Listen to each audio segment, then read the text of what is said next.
Hi viewers, welcome back to Mukunda Creation. இன்னைக்கு நம்ம பார்க்க போகிறது வெஜிடபிள் பிரியாணி. இந்த ரெசிபியை ரொம்ப நாளாவே நம்மளுடைய சப்ஸ்கிரைபர் ஒருத்தவங்க வெங்கடேஷ் ஐடியிலேருந்து ஒரு சிஸ்டர் கேட்டிருந்தாங்க. அவங்களுக்காக இந்த ரெசிபி அப்லோட் பண்ணுறேன். ப்ளஸ் நம்மளுடைய மற்ற ஸ்வீட்டான சப்ஸ்கிரைபருக்காகவும் இந்த வீடியோவை சமர்ப்பிக்கிறேன். நான் இன்றைக்கி பிரியாணி குக்கரில் தான் செய்ய போகிறேன். உங்களுக்கு தம் பண்ணி சாப்பிட்றது தான் பிடிக்கும்னா நம்ம சேனலில் ஆல்ரெடி மஷ்ரூம் பிரியாணி தம் பண்ணி செஞ்சுருக்கேன். அந்த ப்ரொசீஜர் கிளியராக நான் எக்ஸ்பிளைன் பண்ணியிருப்பேன். உங்களுக்கு அந்த லிங்க் டிஸ்கிரிப்ஷன் பாக்ஸில் மென்ஷன் பண்ணுறேன். நீங்கள் செக் அவுட் பண்ணிக்கோங்க. வாங்க இப்போ வெஜ் பிரியாணி எப்படி செய்கிறதுன்னு பார்த்துடலாம். நீங்கள் நம்ம சேனலில் ஃபஸ்ட் டைம் பார்க்குறவங்களா இருந்தீங்கன்னா சப்ஸ்கிரைப் பண்ணிவிடுங்க. ரைட் சைடில் உள்ள பெல் ஐக்கன் கிளிக் பண்ணிவிட்டு ஆல் ஆப்ஷன் செலக்ட் பண்ணிட்டீங்கன்னா நான் ஃபர்தராக வீடியோஸ் அப்லோட் பண்ணும்போது உங்களுக்கு இமீடியட் நோட்டிஃபை ஆகும். இந்த ரெசிபி உங்களுக்கு பிடித்திருந்தால் லைக் பண்ணுங்கள், ஷேர் பண்ணுங்கள், கமெண்ட் பண்ணுங்கள். வெஜிடபிள் பிரியாணிக்கு நம்ம என்ன சேர்க்க போகிறோன்னு ஃபஸ்ட்டு ஓரலாக பார்த்துடலாம். பெரிய வெங்காயம் ஒரு மீடியம் சைஸில் 4 எடுத்திருக்கேன். அதாவது நான் 1/2 kg ரைஸுக்கு ஏற்ற மாதிரி இங்கே இன்க்ரீடியன்ட்ஸ் எடுத்திருக்கேன். பச்சை மிளகாய் 2 எடுத்திருக்கேன். அதே மாதிரி தக்காளி ஒரு 4 மீடியம் சைஸ் தக்காளி. அப்புறம் வெஜிடபிள் பார்த்தீங்கன்னா கேரட், பீன்ஸு, உருளைக்கிழங்கு இந்த மாதிரி சின்ன சைஸாக கட் பண்ணியிருக்கேன். அது கூடவே இஞ்சி பூண்டு பேஸ்ட் ஒரு 2 டீஸ்பூன் எடுத்திருக்கேன். நான் இங்கே தட்டி வச்சுருக்கேன். நீங்கள் பேஸ்ட்டாக கூட எடுத்துக்கலாம், நல்லாயிருக்கும். காலிஃப்ளவர் சுடுதண்ணியில் ஒரு 5 நிமிஷத்துக்கு அப்படி வச்சுக்கலாம். அப்புறம் பச்சை பட்டாணி எடுத்திருக்கேன். நீங்கள் காஞ்ச பட்டாணி இருந்ததுன்னா ஓவர் நைட் ஊற வச்சுட்டு அதுக்கப்புறம் நீங்கள் பிரியாணி சேர்த்துக்கலாம். ரைஸ் சீரக சம்பா எடுத்திருக்கேன். அது 1/2 kg. ஒரு அரை மணி நேரம் நம்ம ஊற வச்சுக்கிட்டால் ரொம்பவே நல்லா நீட்டமாக அரிசி உதிரியாக வரும். இப்போ நம்ம எப்படி செய்கிறதுன்னு பார்த்துடலாம். குக்கர் வச்சுக்கோங்க. அதில் நம்ம தேவையான ஆயில் ஆட் பண்ணிக்கலாம். பிரியாணிக்கு எவ்வளோ ஆயில் தேவையோ அந்த அளவுக்கு நம்ம கம்மியாகவே ஆட் பண்ணிக்கலாம். மீதி தேவைப்பட்டுச்சுன்னா நம்ம அப்புறமா கூட நம்ம ஊற்றிக்கலாம். இதில் பிரிஞ்சு இலை நான் பிச்சு போட்டுக்கிறேன். 2 பிஞ்சு அளவுக்கு பெருஞ்சீரகம் சேர்த்துருக்கேன். அதாவது ஒரு 1/4 டீஸ்பூன் அளவு கூட நீங்கள் சேர்த்துக்கலாம். இது கூடவே நம்ம கட் பண்ணி வச்சுருக்க வெங்காயத்தை ஆட் பண்ணிடலாம். பிரியாணி பண்ணுறோன்னா ஆயில் சூடானதுமே அதில் பட்டை, கிராம்பு, ஏலக்காய் ஆட் பண்ணிக்கிறது வழக்கம். ஆனால் நான் இங்கே சேர்த்துக்கல. ஏன்னா நான் இங்கே பிரியாணி மசாலா ஆட் பண்ணுறது ஹோம்மேட் பிரியாணி மசாலா தான். அதில் நான் பட்டை, கிராம்பு, ஏலக்காய் நல்லாவே அதிகமாகவே சேர்த்துருக்கேன். அதனால தான் நான் எக்ஸ்ட்ரா ஆட் பண்ணிக்கல. பட் நீங்கள் ஆயில் சூடானதும் பட்டை, கிராம்பு, ஏலக்காய் எல்லாத்துலேயும் 2 சேர்த்துக்கோங்க. இப்போது நம்ம வெங்காயம் போட்ட பிறகு அதில் கொஞ்சம் உப்பு போட்டுக்கிட்டால் சீக்கிரம் வதங்கிடும். கூடவே 2 பச்சை மிளகாய் சேர்த்து வெங்காயத்தை நல்லா வதக்கி விடலாம். அது சீக்கிரம் வதங்கிறதுக்காக இந்த மாதிரி குக்கர் லிட்டை மேலே இந்த மாதிரி வச்சிடலாம். ஒரு 2-3 நிமிஷத்துலேயே வெங்காயம் சூப்பராக நமக்கு வதங்கி வந்துடும். நான்வெஜ் பிரியாணி பண்ணுறோன்னா வெங்காயம் ரொம்பவே முருவலாக நம்ம வதக்குவோம். ஆனால் வெஜ் பிரியாணிக்கு அந்த அளவுக்கு வதக்க தேவையில்லை. அதுக்கு முன்னாடி உள்ள ஸ்டேஜில் நம்ம மற்றதெல்லாம் ஆட் பண்ணிடலாம். பாருங்கள், இப்போது இந்த அளவுக்கு வதங்கின பிறகு நம்ம இஞ்சி பூண்டு பேஸ்ட் ஒரு 2 டீஸ்பூன் ஆட் பண்ணிவிட்டு அதோடைய பச்சை ஸ்மெல் போகிற வரைக்கும் நல்லா வதக்கி விடணும்.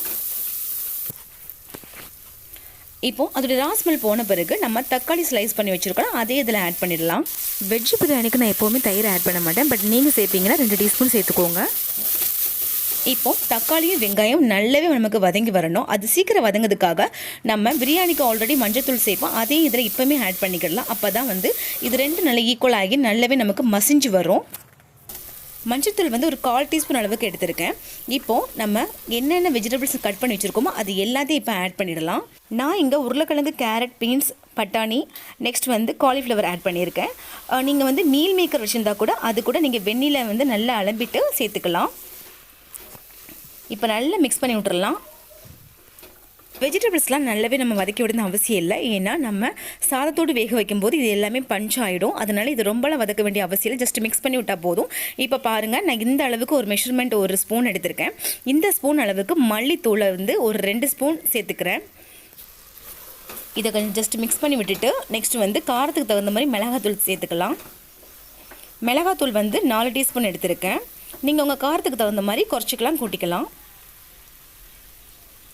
மசாலாவுடைய பச்சை ஸ்மெல் போகிறதுக்காக 1 நிமிஷம் நல்லா வதக்கி விட்டுடலாம்.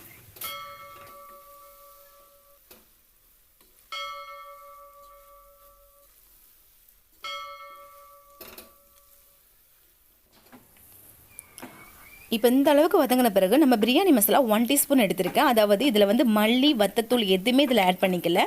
நம்மளுடைய ஸ்பைசஸ் மட்டும் தான் நான் ஆட் பண்ணி பிரியாணி மசாலா பண்ணியிருக்கேன். அதனால் கரெக்டாக 1 டீஸ்பூன் எடுத்தால் ஃப்ளேவரபுளாக ரொம்பவே டேஸ்ட்டாக இருக்கும். இது கூடவே க்ளீன் பண்ணி வச்சுருக்க காலிஃப்ளவரையும் ஆட் பண்ணிடலாம்.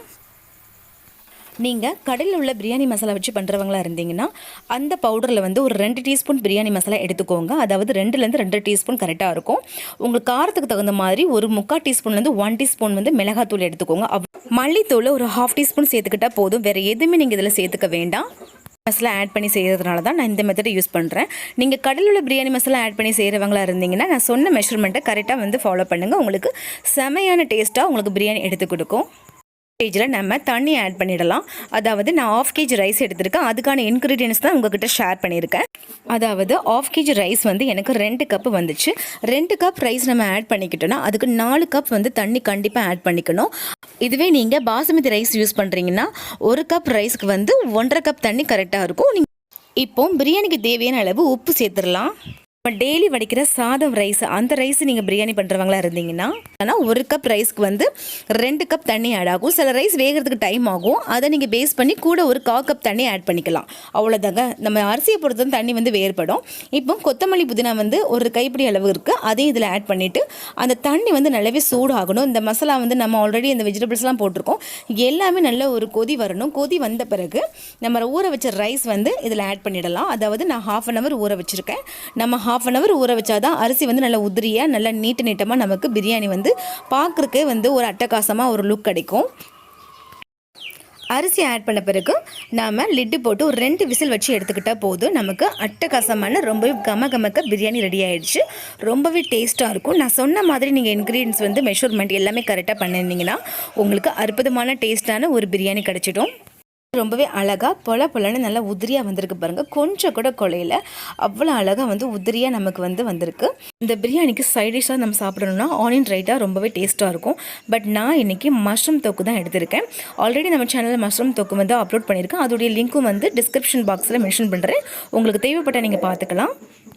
இப்போ சுட பிரியாணி ரெடி ஆகிடுச்சு. இந்த டைமில் நம்ம சர்வ் பண்ணி சாப்பிட ஆரம்பிச்சிடலாம். கண்டிப்பாக அந்த ரெசிபி உங்களுக்கு பிடிச்சிருக்கும் நம்புகிறேன். நீங்களும் செஞ்சு பாருங்கள். ரொம்பவே டேஸ்டியாக வரும்.